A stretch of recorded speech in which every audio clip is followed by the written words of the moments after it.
बिस्मिल्लाहिर्रहमानिर्रहीम। अस्सलाम वालेकुम नाज़रीन, आप यूट्यूब चैनल देख रहे हैं। मैं इमरान खान हूँ। सबसे बड़ी खबर यह है कि इमरान खान साहब के ख़िलाफ़ आज भी फ़ैसला नहीं सुनाया जा सका। गुज़िश्ता महीने इमरान खान साहब के ख़िलाफ़ अलकादर यूनिवर्सिटी के केस का फ़ैसला महफूज किया गया था। अब तकरीबन 1 महीना होने वाला है और अभी तक इमरान खान साहब उनके बारे में ये फ़ैसला सुनाया नहीं जा सका।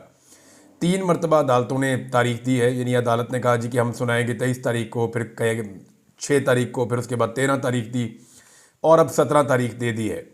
आज अदालत में क्या हुआ ये मैं आपको बाद में बताता हूँ, लेकिन इमरान खान साहब के बारे में ये फ़ैसला पहले ही सुना दिया गया था और ये जज ने नहीं सुनाया था, बल्कि कुछ ऐसे सियासतदानों ने और ऐसे सहाफ़ियों ने सुनाया जो एस्टेब्लिशमेंट के बहुत करीब हैं या जो एस्टेब्लिशमेंट के कबीले से ताल्लुक़ रखते हैं, जैसे कि फैसल वाडा हो गए, जैसे कि वज़ीर इत्तलात हो गया, जैसा कि ख्वाजा आसिफ हो गए, और कुछ ऐसे सहाफ़ी भी हैं जिन्होंने ये फ़ैसला पहले से सुनाया। बल्कि ये भी बता दिया था कि इमरान खान साहब को कह रहा था 10 साल सज़ा होगी, कोई कह रहा था कि 14 साल सज़ा होगी।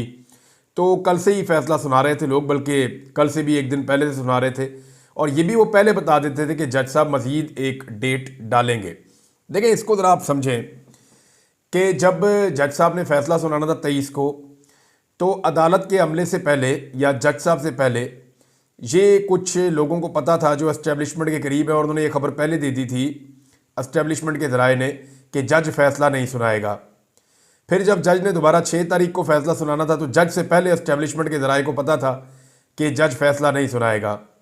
फिर जब जज ने 13 तारीख को फ़ैसला सुनाना था तो इस मरतबा जो है वो सारे ज़राए गलत साबित हो गए और फिर एस्टेब्लिशमेंट ने शायद अपने ज़राए को भी नहीं बताया और ज़राए बेचारे बड़े शर्मिंदा हैं और आज उन्हें बहुत तकलीफ़ हो रही है। उन्हें लग रहा है कि उनके साथ ज़्यादती हुई है और जुल्म हुआ है। तो उन सारों को चाहिए कि जैसे कि शहबाज शरीफ ने फरमाया कि ऊ करके एहतजाज करें, तो जितने भी ज़राए हैं एस्टेब्लिशमेंट के उन सबको ज़ोरदार तरीके से ऊ करना चाहिए, और जो उनको एक व्हाट्सएप ग्रुप मिला हुआ है उसके अंदर भी वो ऊ करें और वो बताएं जनाब कि आपकी खबर गलत साबित हुई और हमें बड़ी तकलीफ़ हो रही है। क्योंकि इमरान खान साहब के बुग्स के अंदर इन लोगों ने मिर्च और मसाले लगा लगा कर ये खबर सुनाई थी कि आज जज फ़ैसला सुनाएगा और ये फ़ैसला सुनाएगा। अदालत में क्या हुआ पहले वो आप देख लीजिए, जो इन्फॉर्मेशन मैंने गैदर की है। देखिए, मैंने जो पिछला वीलॉग आपको किया उसमें भी मैंने टाइम आपको बताया कि 11 बजे के करीब कोई ये फ़ैसला सुनाया जाएगा, यानी जब मैं ये वीलॉग कर रहा हूँ तो इसके चंद घंटे के बाद सुनाया जाएगा। तो ये खबर तो सबके पास थी कि फ़ैसला 11 बजे के करीब आएगा। तो जब एक केस का फ़ैसला 11 बजे आएगा तो लोग 10:30 बजे पहुँचना शुरू करेंगे। कोई 10 बजे पहुँचेगा, कोई 10:30 बजे पहुँचेगा, कोई 11:15 बजे पहुँचेगा। और इस तरह के जो फैसले होते हैं वो नॉर्मली हमने देखा है कि आधा घंटा 1 घंटा लेट भी हो जाते हैं। हमने सुप्रीम कोर्ट ऑफ पाकिस्तान, जिसका वक्त सबसे ज़्यादा कीमती होता है, वहाँ पे भी फैसले 1-1, 2-2 घंटे लेट होते हुए देखे हैं। मैं अपने अदालत के अंदर कोई 30 के करीब मुकदमात लड़ चुका हूँ गुज़िश्ता 3 साल में, तो मेरे अपने मुकदमात में भी बड़ा ताख़ीर होती रही है, बड़ा लेट फ़ैसला आता रहा है। बल्कि एक तो फ़ैसला मेरा ऐसा था कि जज साहब रख के बैठ गए थे महफूज करके, वो फ़ैसला आ ही नहीं रहा था जब तक कि मुझे दूसरे केस में गिरफ्तार नहीं कर लिया गया। तो ये होता है, अदालत के अंदर ताख़ीर हो जाती है।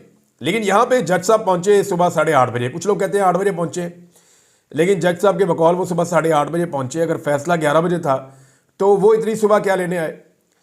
दूसरा, इस बुनियाद के ऊपर जज साहब उठ के चले गए 11 बजे से पहले ही, यानी फ़ैसला सुनाने के वक्त से पहले जज ये फ़ैसला सुनाकर चले गए कि ये फ़ैसला मैं नहीं सुना रहा, मैं फिर एक और डेट दे रहा हूँ, अगली डेट पे मैं ये फ़ैसला सुनाऊंगा। तो अदालत का तो जनाब मजाक बन गया ना।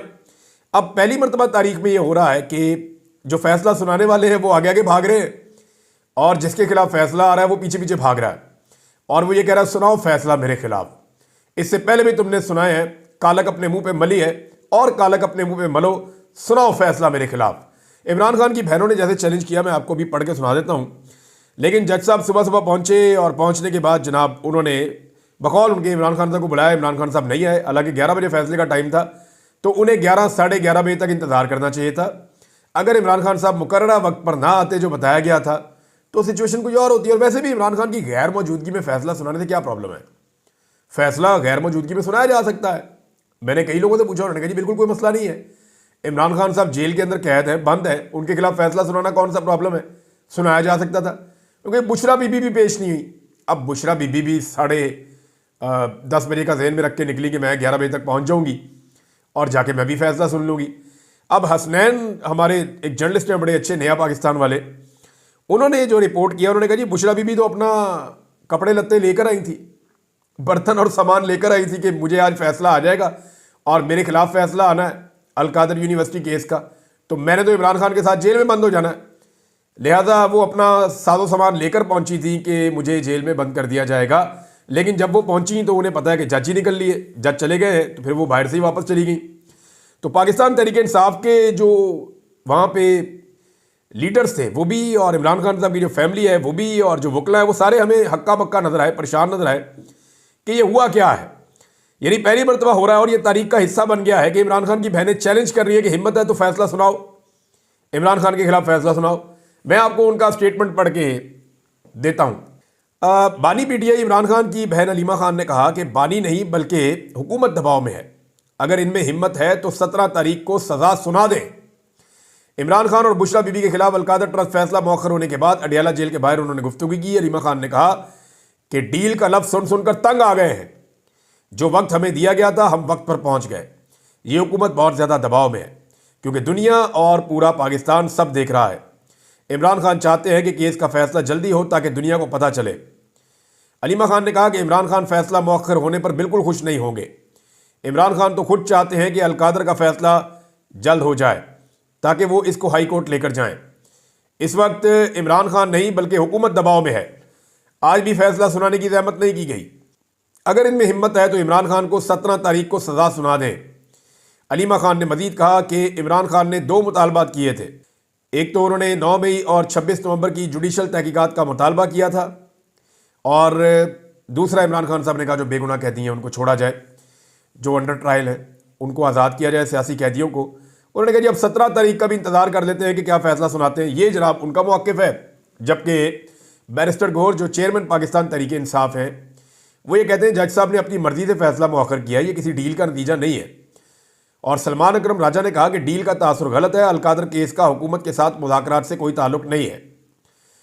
और बैरिस्टर गौहर ने मीडिया को बताया कि हम आज अडियाला जेल में इस इंतज़ार में बैठे थे, लेकिन अदालत के अमले ने हमें बताया कि अब फैसला 17 जनवरी को सुनाया जाएगा। हमारे साथ ट्रायल कोर्ट का ये रवैया गैर मुनासिब है। 2 तरह की खबरें हैं। वो कह रहे हैं जी हम तो बैठे हुए थे अदालत के अंदर और अदालती अमले ने कहा जी 17 तारीख को फैसला सुनाएंगे। अब इनके बयान से ऐसा लगता है कि शायद जज साहब इनके मत्थे ही नहीं लगे। अब जज साहब कहीं बैठे हुए थे और वो इंतजार कर रहे थे इमरान खान साहब का बकौल उनके या हुकूमती जो तर्जुमान है उनके। इन हुकूमती कैंपों में आग लगी है, वो बहुत परेशान है, उन्हें लगता है कि उनके साथ हाथ हो रहा है। अब असल मामला क्या है वो मैं आपको बाद में बताता हूँ, लेकिन अगर सीरतुन नबी पे एक यूनिवर्सिटी या तालीमी अदारा बनने पर इमरान खान साहब के खिलाफ फैसला हो जाए और उन्हें सजा हो जाए तो इसको तो उन्हें एक सआदत ही समझना चाहिए। और मुझे लगता है कि इमरान खान साहब ऐसा ही सोच रहे होंगे कि मैंने तो एक यूनिवर्सिटी बनाई नबी अकरम सल्लल्लाहु अलैहि वसल्लम की सीरत को तलबा को पढ़ाने के लिए, तो अगर इसके नतीजे में मुझे कोई सज़ा हो जाती है तो ये तो एक सआदत है, और इसके अलावा और क्या हो सकती है। तो मुझे नहीं लगता कि इमरान खान इसको लेकर ज़्यादा परेशान हो गए इससे पहले। और हुकूमत ये जानती है, एस्टेब्लिशमेंट ज़्यादा बेहतर तरीके से जानती है कि इस फैसले का नुकसान क्या होगा। देखिए पाकिस्तान तहरीक इंसाफ की भी तैयारी पूरी है। जब ये फैसला इमरान खान के खिलाफ आएगा तो वो बताएंगे कि यूनिवर्सिटी क्या है, यहाँ का निसाब क्या है, यहाँ पे पढ़ाया क्या जाता है, यहाँ के तलबा के इंटरव्यू क्या है, ये यूनिवर्सिटी अंदर से दिखती कैसी है, हर चीज़ रिकॉर्ड पे मौजूद है और आने वाले वक्त पे आपको नजर आएगी जब ये फैसला सुनाया जाएगा। तो एस्टेब्लिशमेंट भी ये जानती है। अब आए उस दबाव या उस कहानी की तरफ जो असली बात है। मामला ये है कि इस एस्टेब्लिशमेंट को यह बता दिया गया है कि जुल्म और ज्यादती अब बंद कर दें। जहाँ से इनको हुक्म आता है ना, एस्टेब्लिशमेंट को इनको बता दिया गया है कि जो जुल्म ज्यादती और जबर आपने करना था, जो बाइडन इंतज़ामिया ने आपका पूरा साथ दिया, अब ये जुल्म ज्यादती और जबर आप बंद कर दें। प्रॉब्लम ये हो रहा है कि वो भी ये चाहते हैं कि किसी तरह कोई मामला हल हो जाए, कोई डील हो जाए, लेकिन इमरान खान साहब उन शराइत पर मान नहीं रहे जिसकी वजह से चीज़ें आगे जा रही हैं। यानी जब ये फैसला पहली मरतबा मौखर किया गया 23 को, तो अंदाज़ा ये था कि 23 से पहले पहले कोई मामला निपटा लेंगे। फिर 6 तारीख दी गई, सोचा गया कि 6 से पहले पहले निपटा लेंगे। फिर 13 तारीख दी गई, एतवार वाले दिन जेल खोली गई, लगा कि शायद मामला निपटा लेंगे। लेकिन इमरान खान साहब मामला निपटाने के हक में नहीं है। इमरान खान साहब वो मुतालबात नहीं मान रहे जो उनसे किए जा रहे हैं। मिसाल के तौर पे आप हुकूमत को जो है वो लेजिटिमेट तस्लीम करें, आप कहें जी ठीक हुकूमत है, ये अपना काम करती रहे, आप अपनी जो सियासत है वो करते रहे, हल्की फुल्की मौसीकी आपकी चलती रहे। साथ में इमरान खान साहब को यह भी कहा गया कि आप एस्टेब्लिशमेंट के खिलाफ कोई बात नहीं करेंगे। फिर कुछ मुतालबात रहे कि एस्टेब्लिशमेंट के जो बड़े तगड़े लोग हैं उनके खिलाफ किसी किस्म की कार्रवाई नहीं करेंगे या उनके खिलाफ किसी किस्म की कंपेन का आप हिस्सा नहीं बनेंगे। तो इमरान खान साहब इतनी सारी यकीन दहानियां करवाने के मूड में लगते नहीं है कि वो खामोश रहेंगे, चुप रहेंगे, अच्छे बच्चों की तरह डील करेंगे। इमरान खान साहब ने जितनी कुर्बानी दे ली है वो उसके बोझ के नीचे ही दब गए हैं। जितनी मार उनके वर्कर को पड़ गई है, जितने लोग उनके शहीद हो गए हैं, उनकी बहनें और भांजा तक अंदर हो गए हैं, उनकी बीवी को इतना अरसा अंदर रखा गया, इतना जुल्म जबर सहने के बाद भी अगर इमरान खान ने डील करनी है तो फिर ये कोई कॉमन सेंस इसको मानती नहीं है। इमरान खान जैसा आदमी जो अकेला भी पकड़ा जाता तो डील करना मुश्किल था, अब इतना जुल्म और जबर सहने के बाद वो डील करेगा, ये कोई जो सेन ह्यूमन माइंड है या जिस आदमी में जरा सी भी कॉमन सेंस है उसको आइडिया हो जाएगा कि इमरान खान ये जरूर कर लेगा कि बाकियों की भी कुछ इज्जत रख लेगा, लेकिन किसी डील के नतीजे में अपनी इज्जत इमरान खान कभी भी नहीं गवाएगा। ये सबको समझ जाना चाहिए। ज्यादतियां बंद करने का पैगाम मिल गया। सिस्टम को समझ नहीं आ रही कि सजा दें तो एक ऐसी लड़ाई शुरू हो जाएगी जिसके लिए इमरान खान ज़हनी तौर पे तैयार है। यानी इमरान खान ने तो कहा कि मैं इसके लिए तैयार हूं, मुझे सजा दें, एक नई लड़ाई शुरू हो जाएगी, मैं लड़ूंगा। अब फर्ज करें कि हाई कोर्ट के अंदर ये केस आ जाता है अलकादर वाला, तो कितना मजाक उड़ेगा इस हुकूमत का। जब इमरान खान साहब अपील करेंगे, ये केस हाई कोर्ट में आएगा, तो इस हुकूमत का, इस निज़ाम का, एस्टेब्लिशमेंट का कितना मजाक उड़ेगा। नैब की दौड़ें लगेंगी, नैब कोई चीज़ साबित नहीं कर पाएगा। वो 4 सवाल जो पहले दिन मैंने पूछे थे एक इंटेलिजेंस के ऑफिसर से कि जनाब आपने ये फाइल तो बना ली है, इसमें ये 4 सवाल हैं, इनका जवाब है आपके पास, उनके पास नहीं था। तो अब मामला ये है कि ये सबसे पहली फाइल तैयार की गई है जो अरशद शरीफ को भी दिखाई गई थी, जो मेरे सामने भी रखी गई थी, 1 दर्जन और सहाफ़ी जिनके सामने रखी गई थी। ज़्यादातर ने इस नैरेटिव को बाय करने से इनकार कर दिया। उन्होंने कहा ये बनता नहीं है केस, आप किस बुनियाद पे बना रहे हैं केस। तो अब मामला ये है कि ये जो केस बनता ही नहीं था उसको बना लिया गया, सजा दे दी गई, तो इसकी शर्मिंदगी सारी की सारी जो अपर कोर्ट है, हाई कोर्ट, उसके अंदर जाके उसका सामना करना पड़ना था। लिहाजा जनाब एक दफ़ा फिर निज़ाम दौड़ गया आगे लग के और उन्होंने इमरान खान के खिलाफ फैसला नहीं सुनाया। हो सकता है 17 तारीख को इन्हें फैसला सुनाना पड़ जाए इमरान खान के खिलाफ, अगर इमरान खान साहब जो है वो उनके साथ इनका कोई मामला तय नहीं होता। और मामला तय होने के मैं तो हक में हूँ, यानी मामला तय होना चाहिए इस बुनियाद के ऊपर कि पाकिस्तान के लिए जो है वो कम से कम आगे बढ़ा जाए। इमरान खान साहब से जो है वो माजरत करें जो आपने उनके साथ जुल्म और ज़्यादतियाँ की हैं, और जो जुल्म और ज़्यादतियाँ की हैं उनका जितना अजाला हो सकता है वो भी किया जाए। मिसाल के तौर पे अब आप देखें कि एजाज चौधरी साहब हैं, सेनेटर पाकिस्तान तहरीके इंसाफ के, एक लंबे अरसे से उनका जो है प्रोडक्शन ऑर्डर ही जारी नहीं हो रहा था, यानी 2 साल से ऊपर हो गए हैं।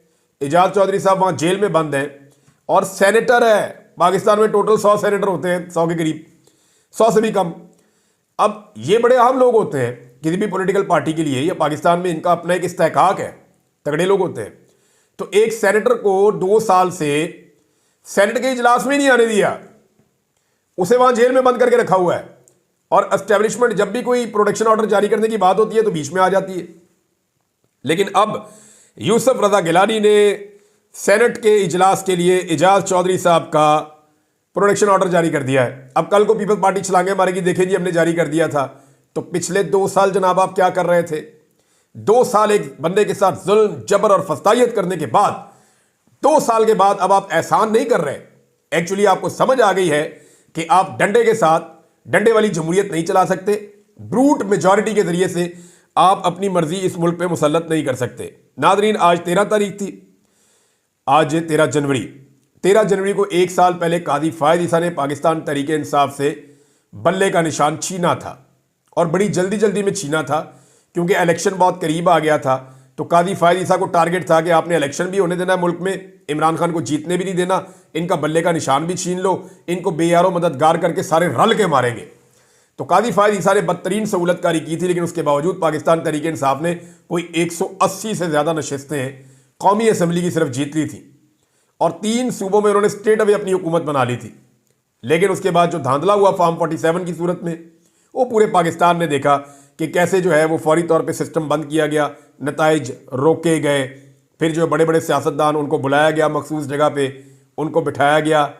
चीफ इलेक्शन कमिश्नर जो है वो बीच में से गायब हो जाता है, निकल जाता है, फिर वो वापस आता है तो नए तरीके के नताइज आना शुरू होते हैं चंद घंटों के बाद, और फिर फार्म 47 जाली जारी होना शुरू हो जाते हैं। उन जाली फार्म 47 के नतीजे में पूरे के पूरे नताइज बदल जाते हैं और 17-18 सीटों वाला जो है प्राइम मिनिस्टर ऑफ पाकिस्तान बना दिया जाता है इस मुल्क का। ये उस मुल्क की बदकिस्मती है। तो 13 जनवरी को कादी फायद ईसा साहब ने वो स्या फैसला किया था जिसके बाद जुल्म जबर फस्तायत का एक जबर एक्शन हुआ इस मुल्क में। इलेक्शन नहीं हुआ, जबर एक्शन हुआ इस मुल्क में। और पाकिस्तान की एस्टेब्लिशमेंट और पाकिस्तान की मौजूदा सियासी जमातें जो पीडीएम की हैं, इन्होंने उसके अंदर एक भरपूर गंदा किरदार अदा किया। पाकिस्तान की अदलिया का किरदार भी एक बड़ा अजीब किरदार है। ब्यूरोक्रेट्स का खासतौर पर आरओज ने बड़ा गंद मारा। लेकिन ये सारे लोग मुजरिम हैं इस कौम के और ये लोग, इनको याद रखेगी ये कौम, आने वाली नस्लें भी इनको याद रखेंगी कि इन्होंने पाकिस्तान के कई साल ना सिर्फ ज़ाया किए बल्कि पाकिस्तान की तारीख का बदतरीन और मुतनाज़ तरीन इलेक्शन करवाया। आज वो कायदी फायज ईसा जो चौड़ा होकर अपनी अदालत में बैठ के कहता था कि अगर आप किचन की गर्मी बर्दाश्त नहीं कर सकते तो निकल जाएं, आज ज़रा सी गर्मी है तो कादी फायज ईसा किसी को दिखाई भी नहीं दे रहा। वो कादी फायज ईसा आज पूरे पाकिस्तान में या पूरी दुनिया के अंदर कहीं पे मुंह दिखाने के लायक नहीं है। जो एक साल पहले तक जो है वो बहुत चौड़ा होके बड़ा जनाब अकड़ के सुप्रीम कोर्ट ऑफ पाकिस्तान में बैठ के अपनी मर्जी के फैसले सुनाया करता था। जिस दिन वो रिटायर हुआ उसके अगले दिन से लेकर अब तक पाकिस्तानियों ने उसको उसकी औकात दिखा दी है। तो कादी फायद ईसा की सूरत आपके सामने। नाज़रीन, हुकूमत ने फौरी तौर पर मुज़ाकरात के अगले राउंड की जो है वो डेट जारी कर दी है। जैसे ही ये फैसला आया कि फैसला नहीं आ रहा, साथ ही हुकूमत एक्टिव हो गई और हुकूमत और पीटीआई के दरमियान मुज़ाकरात में पेशरफ। तीसरा इजलास 15 जनवरी को तलब कर लिया गया है। यानी 2 दिन बाद, परसों ये इजलास है 15 जनवरी को। और पाकिस्तान तहरीक इंसाफ की जो एक अपोजिशन की कमेटी है वो बैठेगी, दूसरी जानिब हुकूमत की कमेटी है वो बैठेगी और इनके बीच में अब चीज़ें तय होंगी। यहां पे पाकिस्तान तहरीक इंसाफ ने एक मरतबा फिर कह दिया है, ये नहीं अगर कोई डील होती तो इमरान खान साहब अपने मुतालबात में लचक दिखाते। इमरान खान साहब ने तो मुतालबात में लचक दिखाई नहीं। यानी अगर कोई डील करना चाह रहा है तो कोई तो मुतालबा इमरान खान का होगा जिसमें लचक मांग रहे होंगे। भाई इमरान खान ने तो 2 मुतालबात किए थे, लचक तो है ही नहीं। वो कहते हैं मेरे बेगुनाह लोगों को छोड़ो, वो लोग जो सियासी कैदी हैं उनको रिहा किया जाए। दूसरा, इमरान खान साहब कहते हैं जी 26 नवंबर और 9 मई के ऊपर जुडिशियल कमीशन बनाया जाए। अपने मुतालबात से तो वो पीछे हटे नहीं है और वो ये कहते हैं कि तीसरी जो हमारी मीटिंग होगी, ये पाकिस्तान तहरीक इंसाफ के लोगों ने बाहर आके क्लियरली बताया कि जो तीसरी मीटिंग होगी, इस तीसरी मीटिंग के बाद चौथी मीटिंग उस सूरत में होगी जब जुडिशियल कमीशन बनाए जाएंगे, वरना फिर हम मुज़ाकरात से पीछे हट जाएंगे। ये उन्होंने बहुत क्लियरली कह दिया है। अब नाज़रीन, मुल्क चल नहीं रहा इमरान खान के बगैर, बाहर से दबाव आ रहा है, चीज़ें कंट्रोल में नहीं आ रही। और इन सारी चीज़ों को अगर आप इकट्ठा करके देखें तो पाकिस्तान ने हासिल क्या किया इस रजीम चेंज ऑपरेशन के बाद। यानी मिलिट्री एस्टेब्लिशमेंट ने पूरी सपोर्ट की, आर्मी चीफ ने खुद भी सपोर्ट की, लेकिन SIFC की कारकर्दगी के ऊपर ये सईद अहमद साहब का जो आर्टिकल है, इसके अंदर एक रिपोर्ट है, इकोनॉमिस्ट है, वो ये कहते हैं कि एस्टेब्लिशमेंट SIFC के तहत माशी निज़ाम का फ़ाल चार्ज ले चुकी है। SIFC की कोशिशों के बावजूद माली साल 2024 में इन्वेस्टमेंट रिकॉर्ड कम होकर GDP का 13% रही है, जो 15% की तवील मुद्दती औसत से भी कम है। यानी पाकिस्तान की बड़े लंबे अरसे से कभी GDP का इतना कम परसेंट के ऊपर इन्वेस्टमेंट नहीं आया जो अब आया है। हालांकि इस वक्त पाकिस्तान की एस्टेब्लिशमेंट SIFC के ऊपर पूरा जोर लगा रही है। अब वो बता रहे हैं कि पाकिस्तान तहरीक इंसाफ के दौर से भी बहुत कम है और ये उन्होंने आर्टिकल इसके बारे में लिखा हुआ है। इसमें अच्छी और बुरी चीज़ें शामिल हैं, लेकिन ये चीज़ मैंने हाईलाइट की, आपके सामने रखी। किस्मत खान साहब ने इसको ट्वीट भी किया हुआ है, वहाँ पर भी जाके आप पढ़ सकते हैं। तो मामला जनाब बड़ा क्लियर है कि मुल्क संभल नहीं रहा, इकॉनमी ठीक नहीं हो रही, महंगाई के हाथों लोग परेशान हैं और लोग कोई नैरेटिव बाई नहीं कर रहे। पाकिस्तानी खड़े हुए सारे के सारे इमरान खान के साथ और एस्टेब्लिशमेंट की जमातें और एस्टेब्लिशमेंट एक साइड पे खड़े हुए बिल्कुल तन्हाई का शिकार है। अच्छा, पहले इनको आलमी सपोर्ट थी तो जरा इनको थोड़ी तन्हाई इनकी कम रहती थी, ये दौरों शोरों पे निकल जाते थे, बाहर इनकी वाहवाकारी हो जाती थी। तो एस्टेब्लिशमेंट की जमातें और आलमी कुव्वतें ये सारे मिलकर पहले एक तरफ खड़े थे, अवाम और इमरान खान बेचारे एक तरफ खड़े थे। अब हुआ यह है कि आलमी दबाव भी शिफ्ट होना शुरू हो गया जो बाइडन के इलेक्शन हारने के बाद से। अब जो बाइडन का हाथ इनके ऊपर से उठा तो इंटरनेशनली भी वो प्रेशर हट गया। तो अब जो तन्हाई का शिकार है वो एस्टेब्लिशमेंट और एस्टेब्लिशमेंट की जमातें हैं, जबकि इमरान खान साहब के साथ जो है वो आलमी सतह की सपोर्ट भी है और पाकिस्तान के अंदर की सपोर्ट भी है। तो ऐसे आदमी से फ़ायदा उठाना चाहिए, ना कि अपना मजीद नुकसान करना चाहिए। एक और खबर है नाजरीन, और ये भी इंपॉर्टेंट खबर है, और ये आई है जनाब बरतानिया से। फैजान शेख साहब ने जनाब इसको रिपोर्ट किया है। वो ये कहते हैं कि इमरान खान के साथ होने वाली नाइंसाफियों और पाकिस्तान में जारी बुनियादी इंसानी हकूक़ की खिलाफ वर्जियों के खिलाफ बरतानवी नायब वज़ीर आज़म एंजेला रेनर को संगीन मामलात से आगाह कर दिया गया है और आने वाले पार्लियामेंट्री ब्रीफिंग के लिए मदऊ भी कर दिया गया है और ये इम्कान है कि वो उस ब्रीफिंग के मौका पर मौजूद रहेंगी। ये नायब वज़ीर आज़म है बरतानिया की, तो ये भी पाकिस्तान के लिए, पाकिस्तान की एस्टेब्लिशमेंट के लिए स्पेशली एक बुरी खबर है। पाकिस्तान के लिए तो बहुत अच्छी खबर है कि पाकिस्तान में इंसानी हकूक़ की खिलाफ वर्जियाँ जो हैं वो बंद हों। और ये स्पेसिफिकली जो ये पार्लियामेंट्री ब्रीफिंग होने जा रही है परसों, ये इस हवाले से होने जा रही है कि पाकिस्तान में जो 26 नवंबर का कत्लेआम हुआ उसके पीछे कौन था, ये कैसे हुआ, बैकग्राउंड क्या है और पाकिस्तान में इंसानी हकूक़ की हालत क्या है, वो पूरी ब्रीफिंग दी जाएगी। और उसके बाद मुतालबात भी कुछ सामने रखे जाएंगे और जो स्पेशली एक मुतालबा है वो ये है कि जो लोग इस सारे जुल्म और ज़्यादती में मुलव्विस हैं उन लोगों के ऊपर, पाकिस्तान पे नहीं, उन लोगों के ऊपर पाबंदियां लगाई जाए, उनके वीज़े कैंसिल किए जाए, उनके ऊपर ट्रैवल पे पाबंदी लगाई जाए, उनके असासे मुंजमद किए जाएँ। अब तक के लिए इतना ही। अपना ख्याल रखिएगा, अपने इस चैनल का भी। अल्लाह हाफ़िज़।